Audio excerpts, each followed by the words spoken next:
tem relação sexual antes do casamento. O que implica isso no mundo espiritual? Então, rapaz, quando a gente fala de relação sexual aos olhos da sociedade, é uma coisa normal, né? Ah, você tem que viver, você tem que ter prazer, etc e tal. Quando a gente vai para o entendimento espiritual, a gente vê que a relação sexual foi criada por Deus. Sim, é bom, né? Mas para ser feita dentro do casamento monogâmico, para dar prazer, para gerar o sexo, para gerar os filhos e etc e tal. Então, o sexo é de Deus, o sexo é bom, foi Deus que criou, mas foi feito para dentro do casamento. O sexo antes do casamento, que a Bíblia chama de prostituição. Qualquer relação sexual ilícita, a Bíblia chama de prostituição, né? Prostituição, biblicamente, não é só quem prostitui por dinheiro, quem prostitui por prazer, né? É prostituição também. A prostituição e toda relação sexual tem derramamento de sangue, não só na virgindade, mas também ali na relação sexual. Vasos sanguíneos são rompidos tanto no homem quanto na mulher. Por isso que as doenças sexualmente transmissíveis são transmitidas.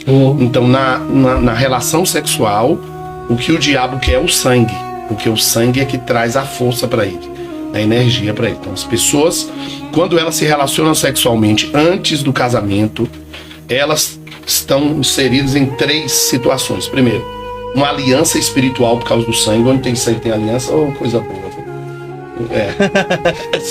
Uma aliança espiritual, porque onde tem sangue tem aliança, então o espírito é afetado.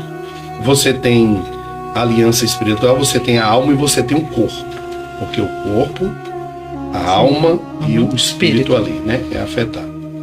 A aliança espiritual vai ter em toda relação sexual. Toda pessoa que você se relacionou sexualmente com ela, você tem uma aliança com ela. Isso quer dizer o quê? Os dois se formam só carne. Então, se uma pessoa tem determinado tipo de espíritos que ela pactuou, esse espírito passa a fazer parte da vida da outra pessoa. Meu Deus. Então você se relacionou com uma mulher. Se você tinha pactos com determinados espíritos, aqueles espíritos passam a ter influência sobre aquela outra pessoa. A aliança espiritual gera isso. E eu fico imaginando essas pessoas, né, que se acham, entre aspas, né, pegadora, e vai se envolvendo com várias pessoas.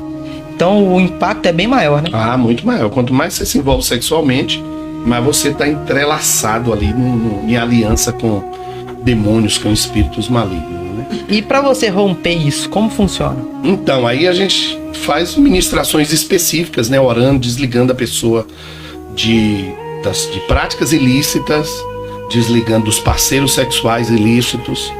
E aquele que confessa e deixa alcança misericórdia, né? Entra para o lugar de arrependimento com Deus, porque Deus perdoa. Deus não é Deus de passado, Deus é um Deus de futuro, né? Então ele sempre perdoa os nossos erros do passado. Então é a pessoa se arrepender, colocar a vida em ordem e caminhar na presença de Deus. Pastor, por que o pecado da prostituição está ligado ao financeiro? A algo... Então, rapaz, a nossa vida era como se fosse assim, as áreas da nossa vida é como se fosse aquela argolinha das Olimpíadas, uma coisa está ligada na outra, né? Então, a prostituição física é o mesmo pecado da prostituição espiritual. Eles são equivalentes. Deus muitas vezes falava com Israel: Israel, você está se prostituindo em pedras, árvores, etc e tal. Então, há uma analogia da relação sexual com a parte espiritual. Por isso que a igreja é a noiva, né? E Jesus é o noivo, havia ter um casamento. Então, quando Israel se prostituía com outros deuses, Deus condenava ele, e o profeta diz que Deus ia diminuir a sua porção.